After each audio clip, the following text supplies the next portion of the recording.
Bienvenue à Monaco. Pendant 2 jours, nous vous proposons de découvrir le Rocher sous un angle éco-responsable.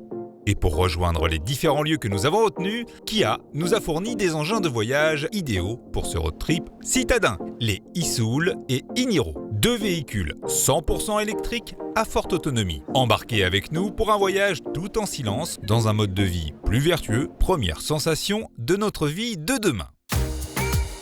C'est donc après avoir parcouru la quarantaine de kilomètres qui nous séparaient de l'aéroport de Nice, au splendide Palais Princier, que nous rejoignons notre première étape.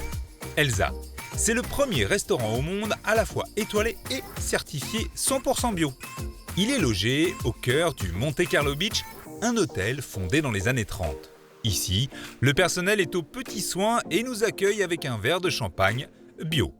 En matière de cuisine, tous les ingrédients sont fournis par des producteurs de la région. Labellisés bio, bien sûr. De se rapprocher à la nature, donc faire profiter de nos clients d'un côté nature très important. Nous utilisons que des ingrédients biologiques, certifiés biologiques, parce que des fois c'est facile de dire on fait du bio, mais derrière on doit toujours avoir une certification qui certifie justement que les produits soient biologiques, que les producteurs soient biologiques, et des fois que même les transporteurs soient biologiques. Au menu pour nous, petite assiette d'asperges blanches et vertes, assaisonnée d'une sauce yaourt. Puis, un bloc de spaghettis à la botarga, plongé dans une sauce au corail d'oursin. 2 morceaux de cochon de lait en longue cuisson, avec échalotes au vin rouge et pommes de terre rôties. On termine avec un parfait au chocolat et noisettes aux saveurs parfaitement ajustées et jamais écœurantes. À bord de notre Kia iSoul, fort de 204 chevaux tout de même, et annoncé à plus de 450 km d'autonomie, confiance et sérénité sont les maîtres mots. Et on se lâche un peu en passant les virages mythiques du circuit de Formule 1. Comme ici, avec le casino, ou un peu plus loin, à l'épingle du Grand Hôtel. Fangio, Clark, Schumacher, ils ont tous roulé ici. Garés au parking du Grimaldi Forum, nous rejoignons le salon Ever. On y trouve des exposants de technologie de batterie, des vélos, des scooters et des curiosités en tout genre comme ce projet baptisé Antarctica. Comprenez un véhicule 100% électrique pour l'exploration des pôles. DS, Venturi, BMW, Daimler et bien entendu Kia ont aussi fait le déplacement. Ever est le premier salon concernant les véhicules environnementaux et électriques. Et nous, on est partenaire depuis 5 ans. On est cohérent, on est consistant dans notre partenariat et on en est très content. Kia est aujourd'hui un des rares constructeurs à pouvoir élaborer, développer et vendre aujourd'hui des véhicules hybrides, électriques et plug-in hybrides. Aujourd'hui, on est les seuls à proposer 455 km d'autonomie pour la voiture qui est derrière moi, le Niro électrique, 452 km d'autonomie pour la voiture devant moi, le Soul électrique. Donc on va dire qu'on a commencé à résoudre la problématique de l'équation batterie, poids, coût, kilométrage en trouvant, je pense, un bon équilibre. Après avoir eu l'honneur de croiser en personne son Altesse Sérénissime le Prince Albert II de Monaco, accompagné du champion du monde de Formule 1 Nico Rosberg, nous repartons encore chargés de plus de 350 km d'autonomie. La nuit est tombée sur le Rocher et c'est maintenant sur le quai Antoine Ier que nous avons rendez-vous. Dans une ambiance mêlant sport mécanique, showbiz et football, le Stars & Bar est un lieu unique avec sa collection originale d'objets de sportifs. Didier Rubiolo, le propriétaire des lieux, nous explique comment il a créé ce bar hors du commun il y a 25 ans. La vraie histoire du Star, elle a commencé à Fontvieille avec une vieille usine qu'on avait repris. Mais le gouvernement voulait plus avoir d'industrie sur le port de Monaco, de passer l'industrie sur Fontvieille. Donc ils nous ont dit, on vous donne une usine sur le port de Monaco et votre idée nous plaît, nous séduit. C'est vous qui allez prendre le risque. On s'était dit, on va créer un sport bar. Notre décoration, ce sera du mémorabilia de sportifs, de tout sportif.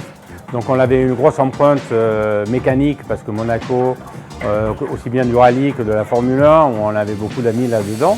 Et on a ouvert et ça a été un gros succès dès le départ. Le Stars & Bar, c'est aussi un restaurant.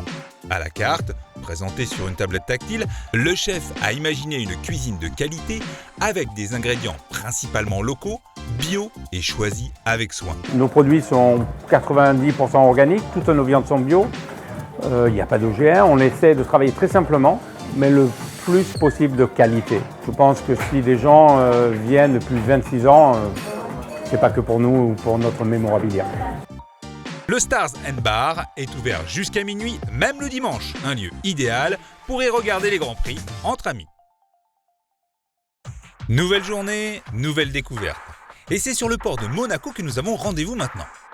C'est ici que se sont déployés les paddocks et les stands de la Formule 1. Nous sommes invités par Venturi à découvrir les coulisses de la discipline 100% électrique. Venir en Formule I, c'était le retour au sport auto pour la marque Venturi, montrer la performance finalement des véhicules électriques. On faisait déjà de la perfo sur le record de vitesse, mais c'était des moteurs qui étaient assez imposants, on n'avait pas vraiment de contraintes de place. Et là, l'arrivée en Formule I, c'était vraiment d'arriver à rendre tout compact, donc d'avoir le meilleur rendement possible, la contrainte qu'on n'avait pas avant. On est vraiment passé sur du software, de la stratégie, d'économiser le maximum d'énergie et pour pouvoir en utiliser à l'inverse au maximum quand on en a besoin, c'est-à-dire pouvoir accélérer plus fort, pouvoir ne pas être limité par la quantité d'énergie. La Formule E est encore toute jeune. Depuis son lancement en 2011, les monoplaces ont déjà doublé leur capacité énergétique et atteignent une puissance de 340 chevaux aujourd'hui. On parle tout le temps de laboratoire technologique, mais c'est vraiment ça, c'est-à-dire qu'on va tester des choses ici qu'on espère pouvoir remettre dans les voitures de série. Dommage, nous ne les verrons pas rouler aujourd'hui puisque nous sommes en semaine et elles ne seront lâchées que samedi. C'est la dernière ligne droite de notre road trip monégasque, principauté que nous quittons pour rejoindre Nice pour un dernier déjeuner au plongeoir. C'était un monsieur qui avait le bâtiment de la réserve et qui a construit un bateau sur un rocher où il y avait un restaurant. Ça dans les années 1800, fin 1800. Avec les époques après-guerre et tout, ça a été détruit. Et il y avait un lieu un peu à l'abandon et M. Dussoulier, notre directeur propriétaire, qui a décidé il y a 5 ans de tout remodeler pour faire un restaurant voilà, le plus original de France. Même à mon avis, il n'y en a pas beaucoup dans le monde qui doivent avoir ce cadre qu'on a. Outre ce cadre original, le temps d'un repas, la carte reprend les spécialités locales. L'ambiance y est très estivale et ce n'est pas l'envie qui manque de s'aligner sur le plongeoir pour un saut de l'ange. C'est déjà la fin de ces 2 jours de road trip méditerranéen qui nous aura fait découvrir les bons côtés de la vie à faible impact carbone. Et au final, nous n'aurons même pas eu à recharger une seule fois nos cas électriques. Rassurant, non ?